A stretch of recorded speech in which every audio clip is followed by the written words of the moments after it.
It's day 3 of Navratri, and we're talking about Chandraghanta.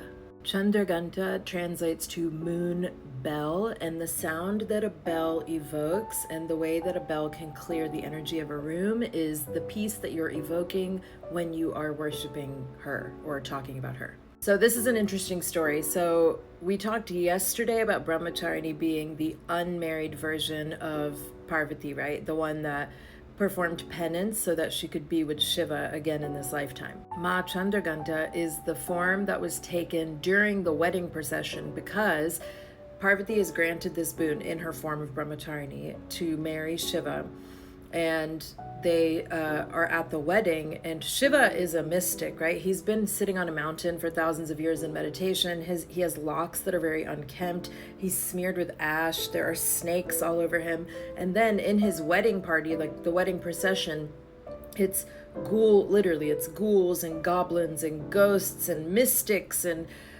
sages and sort of like the freaks of the community. So a lot of Brahmacharini's family leaves because they're just terrified. And in the midst of that, Brahmacharini Durga takes her third form or avatar, which is Chandraghanta, and she is golden with 10 arms riding a tiger, and everything that's in her hands represents different things like penance, fertility, protection.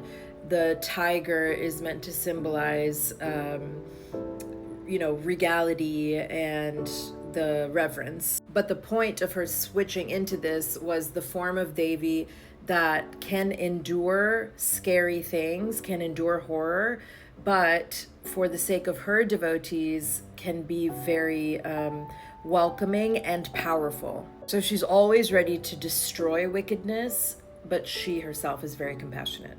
And even Shiva was a little bit reluctant. He took some convincing to get married to Chandraghanta or to Brahmacharini, which is interesting because you would think that he would know that this is his wife, just in another form. But he has, in this story, he's been meditating because he's still grieving Sati, his bride that self-immolated. So he's been on this mountain in meditation for thousands of years. So just imagine the aesthetic. It's helpful to think of these 10 avatars as happening within the same story. And it's representative of the avatars and different forms that we take on. You have to be willing to change your form. You can be ferocious and compassionate at once, and you should be. And that's what Chandraghanta teaches us. Tomorrow, we talk about Kushmanda, or the smiling goddess, the fourth form of Durga, and the person that we worship and focus on for the fourth day of Navratri.